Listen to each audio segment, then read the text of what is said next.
Nuggets. Part 2. We bet. Turtle and the Wolf.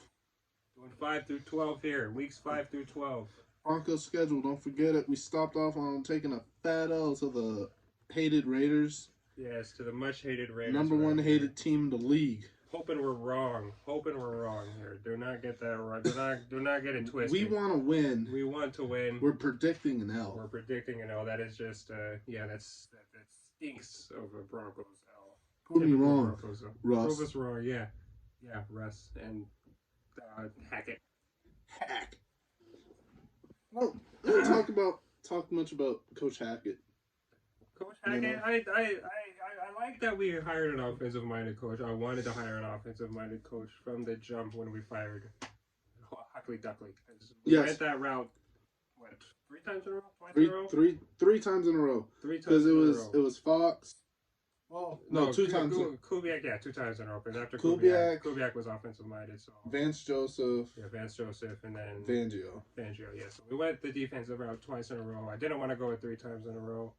I wouldn't have minded Dan Quinn, but again, that's another defensive Dan Quinn coordinator. would have had experience. But we would have been getting our offensive coordinators poached, I feel. Well, he would have brought in his guys, right? And remember, he took himself out, in Atlanta, and they started doing good. So, whatever. Yeah, whatever. We got Hackett. I like Hackett. I like the fire of Hackett. All right. Next game is a Thursday night prime time. PT prime time against an opponent that I'm gonna have to put some money on. The Colts, man. I got a buddy who's a Colts fan. Matt Ryan. Oh, Matt Ryan, Matty Ice. Hey. But the best. Hold on. They got the best fantasy running back, probably the best running back in the league. We all know Jonathan Taylor. Jonathan Taylor to go. Is your favorite running back? Fantasy duds, fantasy stud. Yes, sir. That's the fantasy. I can use some NSFW language, but I'm not going to. Because we all know you like Jonathan Taylor. Jonathan Taylor, is a great back. Can't go wrong. Fantastic back, great back, and we have somewhat struggled against the runs since these past defensive-minded head coaches. To be honest, defensive-minded head coaches just letting the run just slip through. Yeah, just getting gashed by the run. We can stop the pass, not really, bro. No, you can't. Stop the pass. Third and long, bro. And then it's first like down. We're up by 3, We're up by like 2 at the fucking 4th quarter. And what hurts the most? Higgly's getting fucking toasted by Hingle McCringleberry. And then fucking we lose to a field goal by Josh Lambo into Jacksonville. Higgly Diggly is Kyle Fuller. Okay, that's what we're calling Higgly Diggly, because that guy was acting like a little hoopla the entire time he was on the field. He had that one game where he was like, "Oh, I'm back. Oh, I'm Kyle Fuller. Oh, look at me." And then stank. I would rather have his saying Bassey out there than Kyle Fuller. He was hurt all season. He got poached by the fucking Chargers, and then we took him right back. So I like that we have Saying Bassey again. That's a nice slot corner there that tackles pretty well. I don't want to see him on the field all the time. I want to see Ojemudia. Better not be hurt. I want to see Michael Lowe. 3rd round pick. Michael Ojemudia could be the best number 2 cornerback on the Broncos. Exactly. Ronald Darby could be a good slot option. He's fast, but again, he's injury prone too. He's injury prone, very injury prone. So I'm seeing a lot of these saying Bassey next season. But what do you have this Colts as? W or L? I got him as a dub. I think, yes, the Colts have a good offensive line. I watched a few Colts games last year, man. That offensive line is a little suspect at time, and once again, they have a statue back there, and if we don't know what to do with a freaking man that's not moving more than 2 feet from where he snapped the football, And I don't know what we're doing as an organization we're paying yet Randy again. Gregory $70 million. Who's getting? Why am I paying anybody any money if I can't get to a quarterback that ain't moving? Why we drafted Bradley Chubb? Why am I paying 5? cornerbacks that can't cover? You know who's the best receiver on that team? Michael Pittman Jr. Yes, exactly. Then you got Zach Pascal, who's also injury prone. On the Eagles now. Oh, look at that! You have Paris Campbell, who can't stay healthy. He might be a free agent, but bro, I don't even know. Bro, who are your receivers, dog? Jack Doyle. He's still retired. Yo, it's a dub. It's a dub. I have it a dub as well. Yo, starting think about off the season 5-1. Starting off the first quarter of the season 5-1. Or 4-1, sorry. 4-1. 4-1. You know, it could be a nice 5-0 start against the Colts in prime time on Thursday. So yes, that is a good dub. It's a dub after a Raider L. Great matchup. Think about it. And it's a short week. A Raider L. A short week. Russell Wilson's going to be mad that he lost his first game against the Raiders. He's going to be very upset. Bro, that defense is going to go 10 off. Get out there and put out a real corny tweet about how he hates the Raiders. Oh, yeah. But anywho. Next Colts game. is a W. Yes, next Chargers. Game is Monday night prime time. Another prime time. 2 prime times in a row. So this is an 11-day break for the Broncos. We're at 4 primetime games now. Are you sure this isn't at 12? Thursday, Friday, Saturday, Sunday, Monday, Tuesday, Wednesday, Thursday, Friday, Saturday, Sunday. No, it's 11. 11-day break. This is an 11-day break for the Broncos after a Thursday night dub against the Colts, hopefully. And I'm giving us the dub. I'm giving us the dub against these Chargers as well. Brandon Staley, a.k.a. Vic Fangio 2.0 dickhead coach. I believe we are going to get this dub against them. I do have this close, in parentheses, a close game that we are going to win because it is on the road. And we do always pull out one against the Chargers. To be honest, against the Chargers. To be honest, around the Chargers, we got swept last year, right? No. We went 1-1. We went 1-1. Okay. We've gone 1-1 against the Chargers for the past 2-3 years, maybe, I believe. Okay, so now one thing that I'm gonna say about the Chargers this year that I haven't said about the Chargers in the last 3 to 4 years is that they're getting to a point that they're a decent team. They have names on the team. They have high expectations. It's up to those names. They're getting higher expectations than us from some people. Oh yeah, they're even the Raiders are getting higher expectations from some people than us. Bro, so one guy said we're the bottom of the league, and I would like to get his name, but I forgot who it was. Captain Dickhead, I would like to call you. Bro, you can cuss sometimes. That's fine. I will try to keep it to that. Think about it, right? Is you have an LA team in the AFC and NFC West in the same building. Yes, same building that won the Super Bowl. One of the best young offenses. quarterbacks in Justin Herbert. Probably the best young quarterback that's come out since Patrick Mahomes. You have Patrick Mahomes. And he started out as a rookie doing this, and Patrick Mahomes was a second-year guy doing that. So Keenan Allen and Mike Williams. Austin Eckler. Who's their tight end? Do they have a tight end? I don't believe they have a tight end very much, do they? No. Yeah, probably not. They haven't drafted one yet. Yeah. Okay, so yeah. I mean, those receivers are good. Don't they have Jalen Guyton? Yeah, they pretty still got nice deep threat right there. We always like to get toasted by some fast guys. I don't know why. It's just once a game. A game, at least once a game, or at least once every 2 games. Again, it's always just some weird blown coverage in the middle of the field. Yeah, some guys just running free, and it goes deep. Hopefully we could get that with KJ Hamler every once in a while.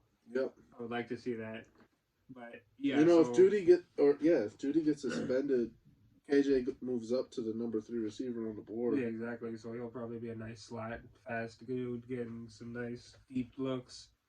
They're saying that his next Tyler Lockett, but show me that when that's you see it. I'll see it when I that see it is when you show me. that's hard. All What do you right, have this Jets week 7? that's a dub. That is a dub. Even in New York, Zach Wilson. No, they're here. Oh yeah, no, they're here. They are. No, They're here. we're in Denver. Yeah, we're in Denver. Yeah, we're gonna beat these Jets in Denver. They're here. No way we're losing. Zach Wilson the is gonna have to deal with another season of coming to Denver. He's gonna hate it. Robert Salah, the defensive-minded It's just gonna coach. hate it. Everyone hates defensive-minded coaches. Well, I like Salah. I don't know about rookie quarterbacks Salah's, and defensive-minded coaches. Well, yeah, Salah or not rookie, real young quarterbacks. Young quarterbacks. Well, yeah, I believe Salah doesn't like necessarily like Zach Wilson to a point. Yeah, he'll deal with it, but next season he's probably gonna say like, "Look, man, we either gotta get a vet or something else or something." Unless Zach Wilson breaks out in a big way this season. And Zach Wilson's got a lot of new weapons, man. Garrett Wilson, exactly. Michael Carter. They're building around him. The teammate to Pookie Williams, Michael Carter's a pretty decent back. If Brees Hall drafted. Come on, man. They got the Hall. Yeah. They got Brees and Bryce. Built around this man. They built around this man. Their offensive line and Mekhi Becton, Elijah Vera Tucker. They got some nice pieces there. They drafted all defensive players. They knew their point of weakness. JJ the second. Yes. That's probably a steal of the draft. Steal of the first round at least. They did a good job. Jets are scary, but you know what? I still give us the dub because the Jets are young. Yes, young. Very young. Young and dumb. Yes. Alright, next game is a road game. And it's another, well, it's not a primetime game, but it's a national game. We're going to London. Cheerio. Alright, mate. What do you think about this one? I think it's going to be a smacker. Not really. This game's probably going to be shit. Honestly, it's going to be a really bad game. It's going to be a trap game. We're riding a high horse, man. We're 6-1.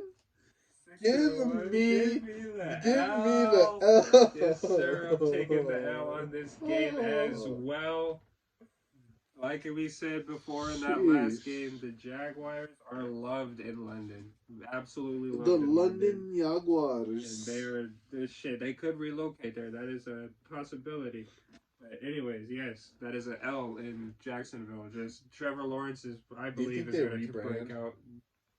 I think they rebrand. They rebrand? Yo, yeah. Comment if the Jaguars rebrand. Go to London. But yes, I believe that Trevor Lawrence is going to break out in a big way under Doug Peterson, and we are going to take a fat L in that one. I do have this one as another close parentheses because this is going to be another close game. We're going to duke it out. We're going to fight, but it's going to be an L. Fat L. Yo, right before the bye. It's tough. Because we just like we said, if you notice the Nugget season this year, we stopped twice on a 6-game dub streak. We could not get over the hump. This is what the Broncos are going to do. They're going to catch three hot streaks or 2 hot streaks in a row. They're catching 2 L's to break it. We're not breaking more than 3-game win streak this whole season because the rest of this. After this bye week, it's hell. Oh yeah, this bye week is. This is what I'm talking about. Where 5-game gauntlet is coming up soon. Because we're up, right? We're up right now. We're feeling good. We got our technical weak opponents out of the way. That'll be for week 3, then for week 5. But we still dealt with the Raiders and the Chargers. You know what I'm saying? And I remember what he said, part 3. So. We have to get to week 12. So the first game is the Titans at Tennessee, at the Tennessee Titans. This game, it can go either way. I think the Titans' offense is going to be a little lackluster this year. They still have Derrick Henry. The running game's still going to be dangerous. But give me a dub for the Titans being a young team. Like I told you, they have a lot of young cornerbacks. They still have Kevin Byard, but Vrabel's got a lot of work to do. Give me a dub in Tennessee. This is our first disagreement here. I have an L in Tennessee. If you were to watch the podcast, we are sorry that it did not really pan out as we planned. I eviscerated Tannehill, but I'm going to go ahead and tread him back a little bit here, and we're going to take an L to this Tannehill-led Titans, possibly these Malik Willis-led Titans, possibly. But yes, we're going to take an L to these Titans. I believe we're going to come off this bye week thinking we're going to be hot shit, and we're just going to go into this is in Tennessee again. They were the number one seed. Let's not discredit them at all, even though they in the divisional against Joe Burrow, even after second of 9 times. But yes, that is a loss in my book. In my book, anyways, against the Titans. Derrick Henry's gonna probably absolutely tear us up, and yeah. I hear what you're saying, but I'm gonna keep riding. So keep riding. Let's ride. Have us at 7-2. We're going to the Raiders. 7-2. I have us and we're beating the Raiders at home. We're riding. We're riding hot. We beat the Raiders. We're coming off a bye week where yes, we did lose to the young London Jaguars. Maybe it was close, like you said, but going into Tennessee, focused and ready, and we're beating those young boys. We're showing them what it is, how to play some good old-fashioned hard-nosed football. And then we're coming home. We're taking that same schmuck that the Raiders gave us, and we're throwing it right back at them. And we're catching another dub, baby, at home. Russell's feeling it. Russell's on fire. I don't know who's doing it, but we're doing it. Fuck the Raiders. That's it for me. Yes, sir. We are back in agreement here. I do have us winning against these Raiders at home. We cannot get swept against the Raiders. Russell Wilson will not get swept against the Raiders. That will not get swept against the Raiders. Oh yeah. He will get this dub by any means necessary. We will get this win at home, especially. At home. We cannot lose against the Raiders at home. At home. All right. Yes, that is a win for us. Yes. Shit, man. No, fuck that. I'm not cooling off. I look at the next game. I see the Panthers. All right. Now, I'll slow down a little bit and think about the game. I think this Panthers team will be a little better defensively than they were last season. Brian Burns honestly has the potential of being an absolute beast. Shaq Thompson, I think, is at his ceiling in terms of an all pro middle linebacker. Yes, yeah. He's not gonna very solid. He's not gonna get any better. But where he's at right now, he's a very good. Yeah, he's player. Definitely in his prime, or he's past his prime, but he's still very, very, very good. He's still a really good player. Yes, he's still very good. I think lock down some tight ends. Jeremy Chin is another very good young piece on that defense that could break out in a big way next year. But I think a weakness. Well, he's a weakness in Madden, which I'm not going to really talk about. But a guy who's really fast, who's a really good cornerback, Dante Jackson. He can be a hit or miss. He's really fast, but his coverage skills could be a little suspect. You don't know if he's especially against some good route running receivers and Cortland Sutton and Tim Patrick. That's what they're known for. They're not known for speed. They're known for route running. Mossing you, they will moss you. Big boys, and I don't think Dante Jackson doesn't have the best. That's a 5'10" corner right there. The best of strength. It's not there for Dante. And if you think about the other cornerbacks, Troy Pride Jr. and who's the J.C. Horn. J.C. Horn, yes, J.C. Horn. The first quarterback before Pat Surtain. So, and my predicted pick in that draft, I didn't exist back then, but I had Pat Surtain going to the Panthers. So it's kind of wild that it's J.C. Horn, not Pat Surtain. We could have J.C. Horn, to be honest with you. We could have. No, we were getting Parsons. Oh yeah, we were getting Parsons if that was a no fact. Surtain was there. Yes, that was a fact. Yep. I can't believe they took J.C. Anyway, I'm taking the dub. Yes, that is a dub for me as well. Yes. All right, we're gonna turn it off. We're gonna end it there. Yep, week 12, like we said. We're finishing. This is a little longer than part 1, but that's fine. We're gonna finish it off part 3, week 13 through 18. That 5-game gauntlet is starting now, son.